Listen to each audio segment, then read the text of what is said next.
Olá, hoje estamos aqui em mais uma entrevista do Lei em Campus. Hoje estamos recebendo a nossa querida doutora Ana Freire. Muito obrigado, doutora, por ter aceitado o nosso convite. Eu sou Arthur Cartalhãn, sou do GEDMAC, aqui do Mackenzie de São Paulo. Estou acompanhado pela minha amiga Lívia Martins, do GED do IBMEC do Rio. Doutora Ana, muito obrigado por ter aceitado o convite. Por favor, se apresente para quem não te conhece. Boa noite a todos. Obrigada aí, Arthur. Obrigado, Lívia, pelo convite. É uma honra estar aqui novamente com vocês. O ano passado estive aqui, mas conversando um pouquinho sobre o Bolsa Atleta. E hoje voltei para falar sobre mais um tema que eu amo também conversar. E só para me apresentar rapidamente para as pessoas que ainda não me conhecem. Eu sou a Ana Camila Freire, mas muitos me conhecem por Ana Freire. Eu sou advogada desportiva, mas o meu nicho é o paralímpico, é o desporto paralímpico. Eu sou vice-presidente, estou como vice-presidente da Associação Marilhense de Esportes Inclusivos, da AMEI, em Marília. Sou auditora de tribunais de justiça desportiva, do basquete do Rio de Janeiro, do vôlei do Paulista, do STJD de futsal, e também estou como presidente de uma comissão municipal que nós criamos, da Justiça Desportiva, para realmente julgar o esporte amador, para as infrações que acontecem ali nos jogos.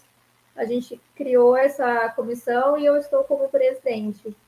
Advogo também bastante da parte da inclusão, ali das pessoas com deficiência, e com isso, consequentemente, outra área de atuação minha é na saúde. Muito legal. Obrigado, doutora Lívia. Por favor, a primeira pergunta. Então, doutora, a gente gostaria de começar perguntando o que é a advocacia inclusiva. Obrigada, Lívia, pela pergunta. A advocacia inclusiva, vou dar o meu exemplo, tá? A gente luta realmente pelos direitos, pelas igualdades das pessoas que, a princípio, elas são vistas e ficam à margem da sociedade. E aqui, falando um pouquinho do mundo que eu vivo diariamente, que é o mundo da inclusão, mais voltado para as pessoas com deficiência, a minha luta nada mais é do que dar voz a essas pessoas, trazer a informação, trazer o conhecimento do direito deles, porque muitos, gente, eles não têm conhecimento, as famílias não têm conhecimento do direito deles. Então, a minha função, minha missão como advogada nessa área é realmente dar voz a eles, lutar pelos direitos e pela igualdade deles, e graças a Deus isso a gente tem visto que tem acontecido aí, eles têm alcançado os lugares, os direitos deles, de tratamento, enfim.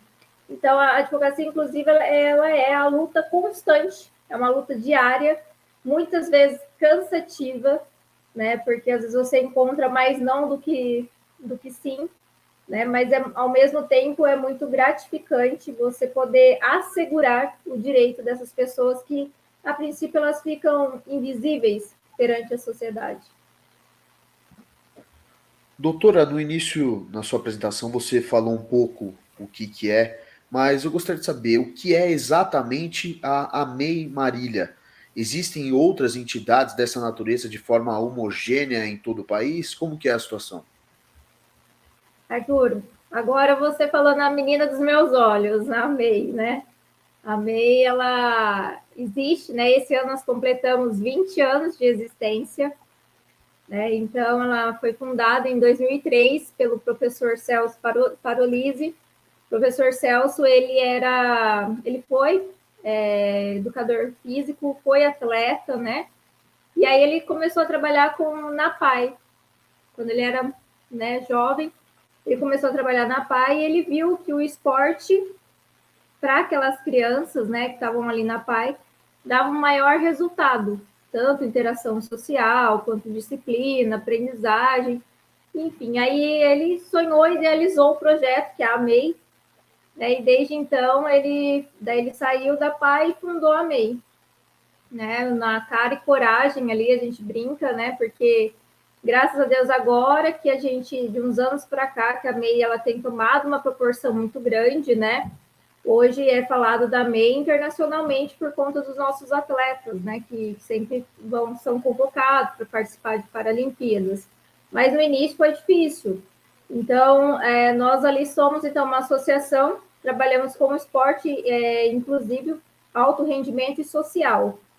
Por que a gente fala do social junto? Porque a gente acredita que os dois eles têm que andar junto, tanto o alto rendimento, né, quanto o social. É lógico que a gente sabe que aqueles que chegam até nós, nem todos vão se tornar um atleta de pódio, por exemplo, Daniel Martins, que é o nosso velocista, a Lana Maldonado, que é a judoca, que hoje ela se encontra, né, no Palmeiras, ela representa o Palmeiras no convencional, e tantos outros que vêm surgindo ali com a gente. Então, a gente tem essa noção que nem todos vão chegar a ser um atleta de medalhista, tricampeão mundial, como é o Daniel Martins. Mas é o que a gente fala, se a gente conseguir tornar essas pessoas, né, mais um cidadão melhor, para nós é o mesmo preço que a gente fala, assim, o mesmo valor, mesma pesagem de uma medalha de ouro do Daniel Martins, por exemplo. E ali, então, a gente tem vários tipos de deficiência. Nós temos deficiência física, deficiência auditiva, né, a visual, a intelectual. Né? A gente tem chegado muito para a gente, principalmente esse ano, muito autismo. Né? O autismo ele tem vindo bastante crianças chegando já com laudo, né? Porque eles chegam para a gente já com laudo da deficiência deles.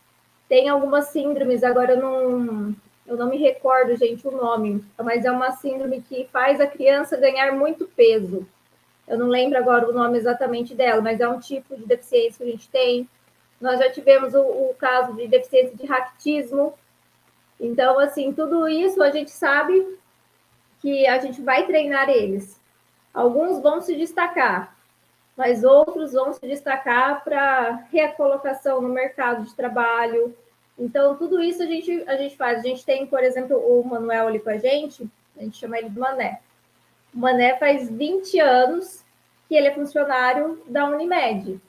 E aí, todo ano ele é super elogiado, a gente sempre recebe um feedback positivo dele, que aonde ele trabalha é o lugar mais organizado.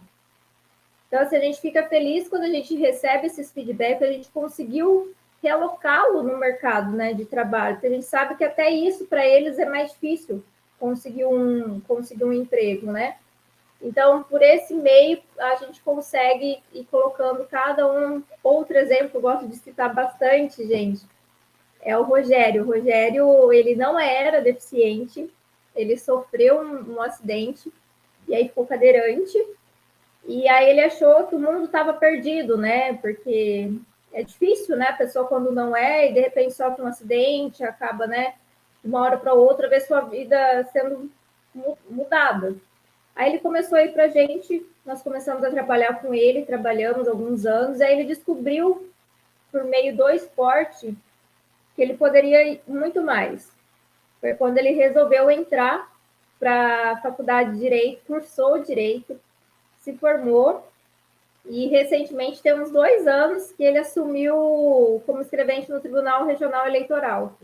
Então, assim, para a gente é uma grande medalha, é uma medalha de ouro, diferente da do Dani, mas para nós também é uma medalha de ouro. Então, assim, nós ficamos muito felizes quando a gente consegue impactar a vida dessas pessoas, dessas crianças, porque ali a gente não trabalha somente com criança, né? Ali a gente tenta atingir, como a gente trabalha muito com o social, nós tentamos atingir, então, pessoas idosas também, para que elas tenham uma melhor qualidade de vida. Então, ali a gente tem projetos com crianças, adolescentes, jovens, adultos e idosos. Né? E detalhe, alguns pensam assim, mas vocês não atendem crianças com deficiência? Atendemos. Não tem, com deficiência e sem deficiência, a gente atende, principalmente quando são crianças abaixo são crianças de baixa renda mesmo, né? Então, aí a gente atende essas crianças e colocamos elas para treinarem junto com as crianças que têm deficiência. O basquete mesmo é um esporte que a gente consegue ver muito isso. Com e sem deficiência, treinando junto, brincando e tendo essa interação maior entre eles. Porque para nós a inclusão é isso. Eles conviverem no mesmo lugar, juntos, veem que, né, apesar de não ser igual o outro, né, mas eles se respeitam e têm um carinho, um amor entre eles que é impressionante. Eu adoro ficar no meio deles. Se deixar, gente, eu fico falando bastante da MEI, viu? Hoje em dia, doutora, quais são as maiores dificuldades da advocacia inclusiva no Brasil? As maiores dificuldades, olha, o que eu sinto são aquelas pessoas que realmente se importam com a causa. Muitos aproveitam por ser uma questão de visibilidade. Vou fazer uma causa social, por exemplo, porque isso vai me trazer algum engajamento, vai me trazer alguma visibilidade, mas é só naquele momento e depois que passa, todas as promessas não, por exemplo, não são cumpridas. Tá? E isso não entendem que como seja algo somente na área da política, porque a área da inclusão ela acaba caminhando muito com as políticas públicas, né? Então, eu não falo isso só em torno de questão de política, mas é uma questão realmente social. Então, o que eu acredito, as pessoas elas precisam ir mudando a visão que elas têm em relação às pessoas com deficiência. Nós já caminhamos muito, progredimos muito, mas ainda a gente sente que tem uma resistência. Então, qualquer coisa que você vai fazer um pedido, por exemplo, se é para uma escolinha de futebol, por exemplo, X, ok, você consegue as coisas rapidinhos. Quando é para algum projeto, a gente encontra um pouquinho mais de resistência, tem que realmente provar o interesse público que existe naquilo. É sempre um pouco mais democrático, mais burocrático a coisa. Mas o que eu sinto, principalmente, é vindo de cima, né? São os nossos representantes aí para nós, aqui, população, essa mudança de pensamento, essa visão que eles ainda têm com a pessoa com deficiência. Eu sempre falo que eu não gosto de tratá-los como vitimismo, como coitadinhos. Não, porque eles não são. Né? Eles são pessoas como eu, você, o Arthur, quem for nos assistir aqui. O que eles precisam, o que eles apenas precisam é de um olhar mais empático, de alguém que realmente sinta a dor deles e se coloca no lugar deles. Eu sempre faço isso, sabe? Poxa, se fosse eu ia querer alguém que tivesse o olhar para mim e lutasse pelos meus direitos. Então, quando, até fazendo um parênteses aqui, porque a minha ligação tão forte com a MEI, né? Eu sempre quis fazer direito, mas eu queria usar o meu conhecimento para ajudar outras pessoas, não apenas para ganhar dinheiro. Se a pessoa que pensa que atuar na área do direito da inclusão ou na área do esporte paralímpico é a área que você mais vai ganhar dinheiro, está errado. Né? Porque ali o paralímpico é onde não tem o glamour. O glamour está no futebol, o glamour está no basquete, está, né? Tá nessas outras modalidades. Né? O paralímpico ainda não tem o mesmo glamour, mas a gente já está mudando isso. Mas por isso que eu falo, precisa de realmente pessoas que gostam, tem que gostar, tem que amar a causa. E eu, por uma questão também, pego uma questão muito forte também da minha família, questão religiosa, então eu acabei unindo a minha missão de vida com o direito, e aí eu me encontrei com a MEI, e a MEI agora, se vocês pesquisarem até no meu Instagram, eu fiz até uma homenagem, né, tatuando a MEI na minha pele mesmo, né, o logo da MEI está tatuado na minha pele. Então, eu falo assim, não é uma questão de política, de profissional, é uma questão agora pessoal. A MEI virou uma missão minha, Ana Pessoa, né, não só como advogada. Muito legal, doutora. Dá para ver que realmente a MEI, a advocacia inclusiva, é uma coisa que é muito importante na sua vida. Você falou agora na sua última resposta sobre essa questão de empatia que falta muito, as pessoas que se aproveitam da causa para benefício próprio. Eu queria saber de você, os incentivos federais para o esporte possuem uma destinação diferenciada para as modalidades paralímpicas? Como funciona essa distribuição, considerando os esportes olímpicos no geral, doutora? Arthur, essa diferenciação a gente não tem questão de valores, né, de rendimento. Isso a gente não tem, tanto que o Bolsa Atleta é o mesmo valor que é para pessoas com deficiência, também é para as pessoas que não possuem nenhuma deficiência. Mas a gente, usando aqui o exemplo da lei de incentivo, então, não só para o Paralímpico, mas ela serve para toda a modalidade, em cima do projeto, né, que você apresentar, que você consegue o recurso. Então, como a nossa instituição ela ainda é um pouco pequena, né, vamos dizer assim, o lugar onde a gente está hoje é um espaço que 750 metros quadrados. E ali a gente brinca, a gente faz milagre, porque a gente atende quase mais ou menos umas 200, 230 famílias. E para poucos funcionários, né? Acho que ali nós somos em torno de, no máximo, 15, se eu não estiver enganado, para tentar atender toda essa demanda, essa família. Então, para quando a gente precisa de um projeto, por exemplo, o último projeto nosso que está já em desenvolvimento foi o de basquete para síndrome de Down e o futsal para pessoas também com síndrome de Down. Então, a gente tem que adequar todo um projeto em cima disso, adequar em cima do nosso trabalho, como que nós vamos atender essas pessoas para levar para aprovação. Se não foi aprovado, volta, e aí a gente tem que readequar, né, as exigências que eles pedem, tem fiscalização, não é assim, vem o dinheiro e eu vou fazer o que eu quiser com o dinheiro, vou investir em qualquer outro projeto. Não, o dinheiro que é destinado para aquele projeto tem que ser usado para aquele projeto, tem que ser prestado contas na data certinho para o governo, né? Mas a gente consegue sim desenvolver muita coisa com incentivo que vem. Tanto que também tem a questão do imposto de renda, né? Ali a dedução do imposto de renda. Isso é algo que a gente também consegue fazer para nos ajudar. Agora, entrando em vigor, quando entrar em vigor após a sanção, né, da lei geral do esporte, vai aumentar um pouquinho a porcentagem. Então, da pessoa física, salvo engano, vai para 4%, e pessoa jurídica vai para 7%, se eu não estiver enganado.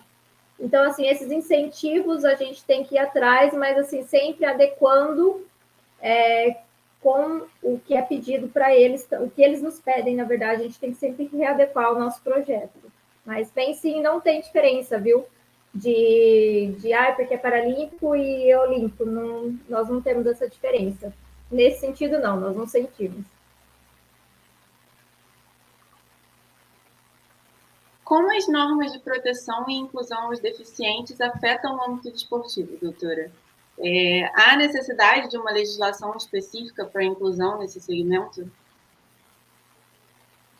Olha, eu sinto que deveria, né? Apesar de eu falar assim, inclusão, né? Mas eu sinto que deveria ter, sim, uma norma que ela olhasse mais para as pessoas com deficiência.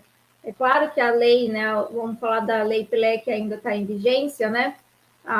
Principalmente na elaboração de contratos, a gente usa muito ela como parâmetro, né? Ali não é porque é paralímpico que a gente não vai seguir a lei do esporte, não vai obedecer as disposições do CBJD, enfim, é o mesmo procedimento. Mas eu sinto falta de um olhar, pelo menos na hora de fazer as leis, de ter mais discussão com pessoas que realmente vivem isso na prática. Não estou dizendo que nenhuma pessoa foi consultada da área paralímpica, ao contrário, foram sim.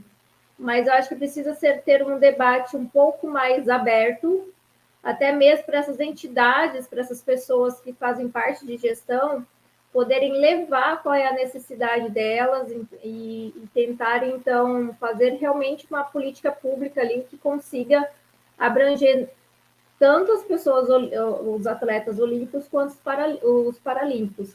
Mas eu sinto um pouquinho de falta disso, mas a gente consegue, mesmo não tendo uma lei específica, a gente consegue adaptar, sim, a lei do esporte para o esporte paralímpico. Um exemplo é o doping, né? O doping que acontece no esporte normal, no futebol, e a gente se aplica para o Paralímpico. Vou até dar um exemplo. Daniel Martins, por exemplo, foi em outubro do ano passado, ele foi convocado para competir na Marinha, eu fui acompanhá-lo. E deu uma reação alérgica nele muito grande, no olho.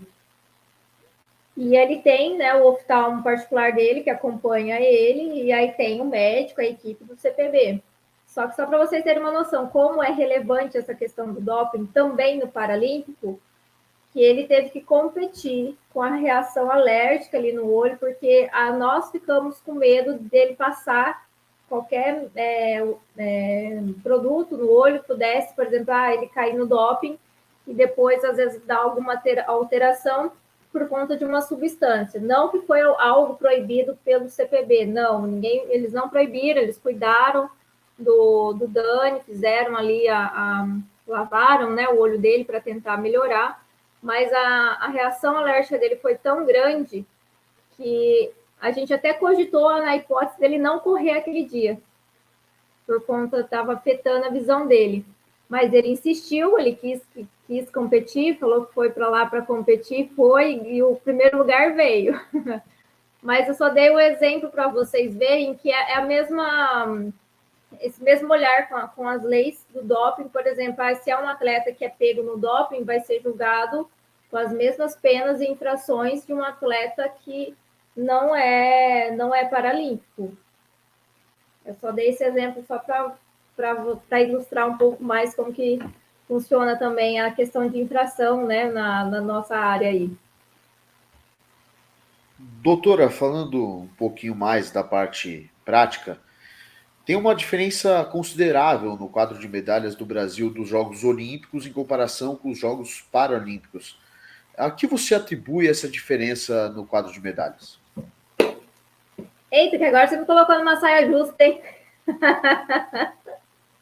Mas aqui eu vou falar a opinião Ana, tá? Não sem desmerecer ninguém. E usar o meu próprio exemplo que eu vivo ali na MEI.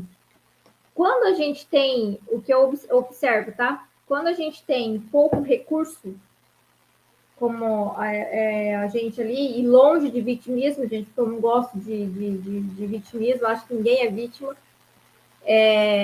há um esforço a mais. Não estou dizendo, e não quero receber haters depois falando que o atleta, então, olímpico, quer dizer que ele não treina bem, não é. E o que eu vejo, como eu trabalho um pouco também com um atleta olímpico, eu vejo que é da pessoa, sabe? A gente não pode generalizar. Se eu estivesse fazendo uma generalização aqui de todos, eu estaria cometendo um erro muito grande. Mas o que eu vejo em alguns são, assim, os paralímpicos, eles tendem a se esforçar mais, eles tendem a se doar mais. Por exemplo, a gente ali não tem tanto recurso financeiro como um clube que possa proporcionar, né, os melhores treinamentos ali, por exemplo, com equipamentos para esses atletas olímpicos. Nós não temos, essa é a nossa realidade, a gente ainda não tem essa condição. Por mais que a gente está pleiteando, a gente consegue, ganhamos uma academia do Thiago Brazes recentemente, está fazendo super diferença para a gente, mas assim, ainda nós estamos evoluindo, estamos crescendo. Então, a gente tenta fazer com o pouco que a gente tem agora, o muito. Então, assim, eu vou te dar mais um exemplo do Daniel Martins, né? O Dani, sempre quando você fala com ele, e ele sempre é convidado para dar as palestras, fica aqui um convite, se um dia vocês quiserem conhecer e saber um pouquinho mais da história do Dani, já fica aqui a dica. Ele sempre conta que quando ele começou, né, a correr, ele não tinha sapatilha. Hoje ele é patrocinado Nike, né? Hoje ele é atleta Nike. Só que quando ele começou, a sapatilha dele era um número menor, que era o que a mãe dele conseguia comprar, que era o que o dinheiro dava na época. Então, ele conta que os dedinhos ficavam todos apertados, né, dentro da sapatilha, porque era a numeração menor, e quando furava ali o tênis, né, ali de correr, ele colocava papelão para não entrar água em dia de chuva. Então, assim, o Dani, se hoje ele tem o reconhecimento que ele tem lá fora e aqui no Brasil também, foi por conta da dedicação e esforço dele. A gente, depois a gente foi vendo, né, o desenvolvimento dele, o comprometimento dele, ele é extremamente comprometido com alimentação, com treino, com físio. Se você falar para ele assim, Dani, não pode fazer isso, tá? Por conta disso, disso e disso. Ele não vai fazer, ele não vai te questionar, né? O Dani, ele tem uma deficiência intelectual leve. E é isso que eu estou dizendo, porque às vezes a gente vê, vou até dar um exemplo de alguns jogadores de futebol, por exemplo, que não aproveita aquilo que tem na mão. Às vezes tem um grande clube, tem um monte de recursos, tem ali treinadores, né, sim, de extrema capacidade, e às vezes não valorizam, né? O que a gente vê aí, alguns, né, de saidinhas antes do jogo, enfim, né? Não vamos entrar muito aí na questão. Mas o que eu vejo, falando como pessoa mesmo, os paralímpicos, eles são mais dedicados. Não, eu vou provar que eu consigo, que eu faço. Um dia eu ouvi de um deles, numa conversa, que ele falou assim, ele teve um tumor na coluna e acabou indo para cadeira de roda também. E aí ele falou para mim, ele falou assim, ele falou assim, não tem nada que me impeça. O que impede alguém de fazer algo está aqui, ó, na cabeça. Então, assim, isso me marcou, porque quando eu conheci eles, eu falei, gente, às vezes a gente reclama tanto de boca cheia, sabe? A gente tem tudo e ainda acha que está faltando alguma coisa. Aí quando você conhece uma outra realidade e você vê que eles são tão felizes com pouco, e aquilo ali eu trago de lição de vida mesmo, né? Então eu falo assim, é aquela coisa, eles valorizam o que eles têm, dedicam o máximo que eles fazem. Ali a gente tem, por exemplo, os nossos aparelhos, às vezes são adaptados, né? Não adaptados não por eles serem paralímpicos, mas são adaptados porque a gente mesmo que improvisa, uma barra, sabe? Algumas coisas a gente se vira conforme como dá. Então, eu acredito que esteja muito aí na força de vontade. Isso é uma coisa que eu vejo que eles têm e muito, principalmente para mudar, né? A história, às vezes a visão que eles mesmos comentam que a população tem a respeito deles, né? O Dani, por exemplo, um dia ele falou para mim, doutora, eu sinto o olhar das pessoas antes de saber quem eu sou, que nem todo mundo ainda conhece ele, né? Ele falou assim, por conta da minha cor de pele e por conta da minha deficiência. Ele falou, eu sinto o olhar das pessoas em relação a mim. Depois que sabe que ele é o Daniel Martins, tricampeão mundial, enfim, aí muda. Mas é isso, gente. Esse é um pouquinho da nossa realidade aí no dia a dia. Falando ainda sobre a questão das modalidades olímpicas e paralímpicas, doutora, existem movimentos que defendem a unificação dos Jogos Olímpicos e Paralímpicos, seja incluindo os atletas paralímpicos nas modalidades olímpicas, seja unificando as competições para que elas aconteçam de forma simultânea, né? Você vê viabilidade em algum desses projetos? Olha, eu vejo. Até porque a gente que luta pela reinclusão, né, a gente tenta abranger todo mundo, né, dentro e tratar, né, igual, desiguais na sua medida dessa desigualdade ali. Só que, por exemplo, vou te dar um exemplo da Alana. A Alana é a nossa judoca.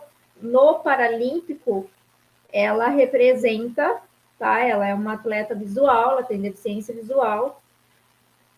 e no Paralímpico ela representa a MEI. Quando tem competições, quando tem Jogos Paralímpicos, ela sempre vai e representa a MEI, mas ela, no convencional, ela representa o clube que ela está hoje, que ela foi contratada.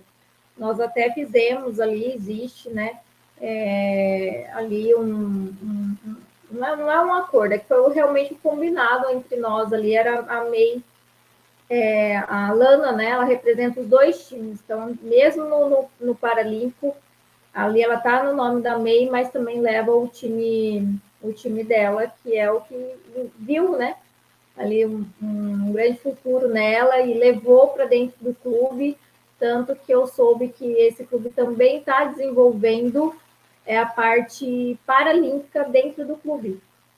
Então, a gente vê que o Paralímpico está tomando uma proporção maior de relevância também, né? Não que não era, mas uma maior relevância dentro de clubes que são referência. Né? Eu sei que no Rio de Janeiro, eu sei que o Vasco tem um projeto já, né, dentro do clube, com paradesporto.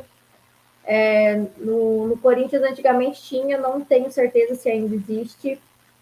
O Palmeiras tem. Então, assim, tem vários clubes que já estão começando, estão vendo a necessidade, não é necessidade, né? Mas vendo mesmo a importância de ter o Paralímpico dentro desses clubes, né? Aí agora a questão de unificar, aí é bem discutível, porque daí aí a gente pode incluir nesse caso também os trans, tem as pessoas, né, que não concordam com os trans de competir na mesma. É homem, mas está competindo aqui como mulher, enfim.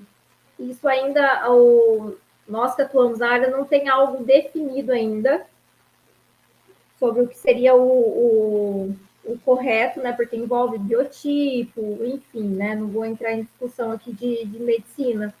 Porém, eu acredito que eu vejo muito viabilidade e para agregar realmente todo mundo, né? Porque não dá para deixar alguém de fora por conta de uma escolha da vida dele. Então, assim, eu sou muito a favor realmente de incluir. Eu acho que tem um lugarzinho para todo mundo, sempre tem. Doutora, algumas respostas atrás você falou sobre a Lei Geral do Esporte. Agora eu te pergunto, na sua visão, como que a Lei Geral do Esporte incluiu os esportes paralímpicos? Essa inclusão atendeu às expectativas do setor ou as discussões internas já levantaram algum ponto de atenção nessa matéria? Arthur, especificamente, assim, para nós, ela não alterou assim tanto, né? A gente não vai sofrer um impacto tão grande, por exemplo, como os atletas de futebol, caso realmente, né, passe em relação ao contrato. Nós, os paralímpicos, não teremos esse impacto muito grande. Só que algo assim, o que eu vi, por exemplo, que será criado, né, com a lei, acho que não lembro o nome exato, mas é autoridade de alguma coisa de discriminação. Isso eu acho bacana, isso vai trazer voz não só para aqueles que realmente sofrem algum ato de preconceito, de racismo. Só fazendo um parênteses aqui, gente, né? Já deu, acho que já essa história de racismo, né? Eu sempre fico muito pé da vida, para não falar outra coisa, quando eu vejo, entro no meu Instagram, eu vejo na televisão reportagens de pessoas faltando com respeito com um jogador ou com outro membro da equipe ali por não ser, por ser de outra cor, entendeu? Por ser negro, por ser não ser da mesma cor dele. Então, assim, eu acho que isso já passou da hora, né, de mudar. É uma mudança realmente de cultura, de visão que realmente precisa acontecer, né? Mas fechando parênteses, porque eu fico inconformado, estou inconformado com o que aconteceu com o Vinícius Júnior até agora, gente. Não me desce isso, realmente. Mas nós paralímpicos não vamos ter essa diferenciação. Outra coisa que vai ajudar bastante é a parte também de receber incentivo, né? Mas isso vai depender daí de cada município, criar a sua política pública para desenvolver esses projetos principalmente o fomento de esporte educacional. Então, assim, não sei como é aí na região de vocês, mas aqui para nós, no interior, por exemplo, a gente só tem a referência da MEI aqui, que é a Marília. Porque senão não temos... Então, assim, a MEI aqui em Marília, nós temos atletas que viajam, por exemplo, coisas de 1h30, 2 horas para ir treinar. Porque não tem tantos clubes, né?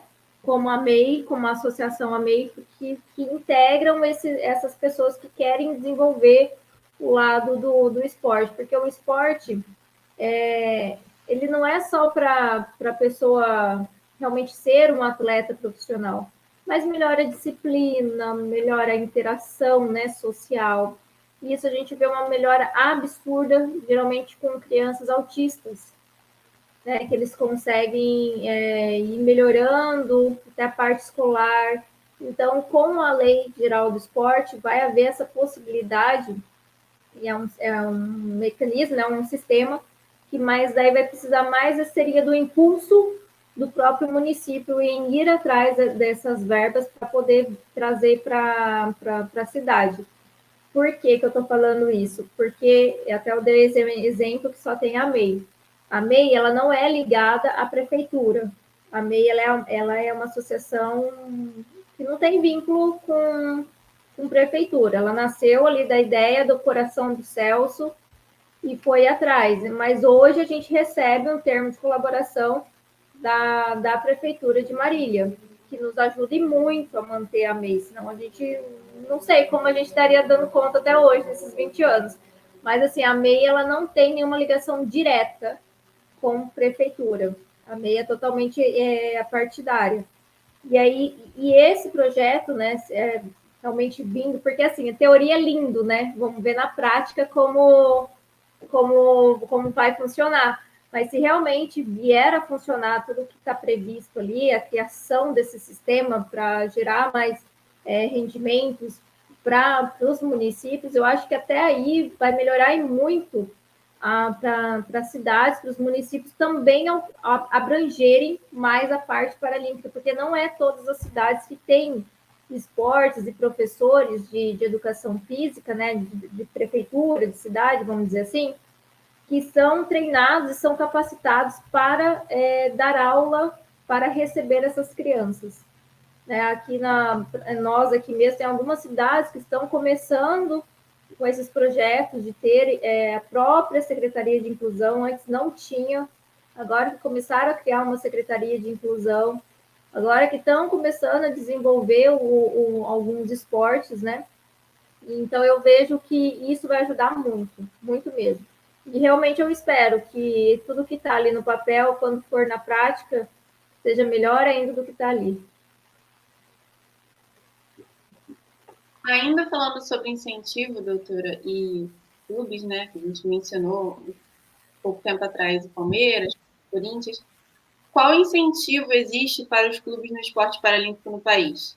E quais as medidas que poderiam ser implementadas para desenvolver o esporte paralímpico nos clubes? Olha, para desenvolver nos clubes, isso é algo que eu já tenho visto, até quando eu vou, né, visitar os clubes, realmente é a mudança, né, ali da mentalidade do gestor, em ter esse olhar. Eu vou falar aqui, por exemplo, usar o exemplo aqui da Leila, da presidente do Palmeiras. Ela tem uma visão, assim, não como um todo, né? A gente está vendo o Palmeiras, o que ele se tornou aí na gestão dela, né?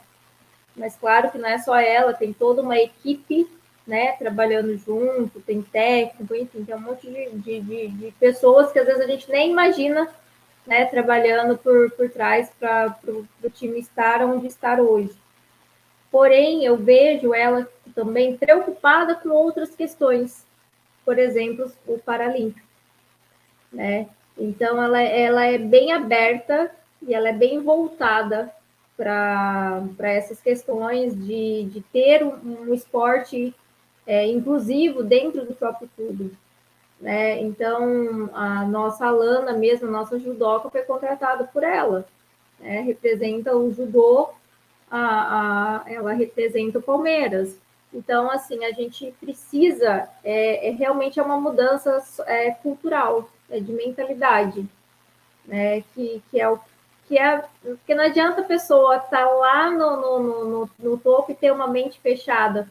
O projeto pode até criar, já estar, né, por exemplo, dentro do clube, mas se ele também não tiver essa mentalidade aberta, realmente ver o Paralímpico, os projetos de inclusão, realmente com os mesmos olhos, vamos dizer assim, do futebol, ele não dá andamento nos projetos e para. Não tem incentivo, né? Não vai gastar, a pessoa não vai gastar tempo para aquilo, muito menos dinheiro, investimento. Então, eu acredito que a primeira coisa é a mudança realmente assim da mentalidade. Que quando você muda a mentalidade, você vira a chavinha, e até a gente comentou aqui das medalhas, né? O Paralímpico foi uma máquina de medalhas nas Paralimpíadas, muito mais do que o Olímpico. Então, quando começa a mudar essa visão e ver o retorno também que o Paralímpico traz, aí não segura. Aí por isso que eu sempre bato na tecla. Primeira coisa é mudança de pensamento e olhar. Tem que ter um olhar realmente empático, porque o lidar com eles é diferente do você lidar com um atleta olímpico, de um atleta aí, vamos pôr o futebol. É diferente, os cuidados são outros, né? Então você precisa estar preparada, você precisa de profissionais especializados que sejam aptos para trabalhar com essas pessoas. Doutora, para finalizar a nossa última pergunta, qual que é o potencial da inclusão do esporte paralímpico no modelo educacional, doutora? Eu acredito que seja a base de tudo, né? O esporte na educação, né? Que é onde as crianças elas começam a crescer, elas vão interagindo entre elas, e eu sempre vejo, gente, aqueles vídeos no Instagram, eu fico até emocionado, porque eu gosto, né? É o que eu vivo, né? E aí, sempre quando eu vejo a outra criança que está correndo, que vai, pega o amiguinho que às vezes está na cadeira de roda para participar da brincadeira, não sei se já viram alguns vídeos parecidos com isso. Eu falo que é aí que está a formação do ser humano e a formação, né, da pessoa, da criança. Né? Ela preocupada com o amiguinho ou num jogo de basquete, vai lá dar a bola para o outro fazer a cesta. Né? Então, o esporte trazendo essa inclusão dentro do ambiente escolar, a gente evita coisa, principalmente muito ser humano que não é empático, que vê o outro como não vê o outro como o semelhante, né? Não é porque ele tem alguma deficiência que ele não é o teu semelhante, ele não é o teu próximo. Então, eu vejo a importância realmente do esporte dentro da escola, do esporte inclusivo, né, de brincadeira. Tem o CPB, ele tem treinamento para professores, para trazer essas atividades dentro da escola de esportes inclusivos, né, para que todas as crianças participem junto com aquele amiguinho. Então, é o que eu falo, assim, a escola dentro do esporte, dentro da escola, trabalhando desde pequeno com essas crianças, é aí que já vai começar a mudar a cabecinha, a visão que elas têm, que as pessoas têm em relação a outra pessoa ali com deficiência. Doutora, mais uma vez, muito obrigado por ter aceitado nosso convite, por ter respondido as nossas perguntas. Foi uma entrevista maravilhosa. E agora, no nosso momento final, gostaria de perguntar se você quer deixar alguma divulgação, alguma recomendação de rede social, o que o pessoal pode acompanhar, quem assistiu até aqui gostou. Nós queremos saber, por favor. Obrigada, gente. Obrigada pela oportunidade. Se deixar, eu fico falando bastante sobre esse assunto. Realmente é algo que eu gosto, que eu vivo, como eu disse no início, né? Eu realmente me encontrei no direito, e principalmente dentro do direito desportivo, né, trabalhando com eles. E eu quero deixar 2 redes sociais aqui, se você me permitir. Logicamente que primeiro é da MEI, né, @MEIMaríliaOficial, né, o nosso Instagram. Tem site também, para quem quiser entrar lá, conhecer também o nosso trabalho. Ali, todo mês, nós prestamos contas de todo o dinheiro que é investido na gente, que é doado, que as pessoas patrocinam, a gente sempre presta conta ali. E a minha rede social também, que é doutora.ana.camila.freire. Aí, quem quiser me chamar lá para a gente conversar mais sobre o assunto, estou à disposição. E agradeço, gente. Muito obrigada mesmo. Espero aí poder voltar mais vezes. E quem sabe eu volto com o Dani, hein? Já fica a dica aí. Com certeza nós vamos querer de volta. E traz o Dani sim, a história dele deve ser maravilhosa. Eu, particularmente, não conheço, mas será um prazer conhecer. Lívia, muito obrigado. Quer dizer alguma coisa a mais? Só agradecer a presença, doutora. Muito obrigada pela entrevista. Foi excelente. Muito obrigada. Obrigada a você, querido. Bom, Obrigada. é isso aí. Imagina, doutora, obrigado você. Bom, você que assistiu até aqui, muito obrigado. Esperamos que você fique para as próximas entrevistas. Enfim, tchau, tchau. Tchau, tchau, gente.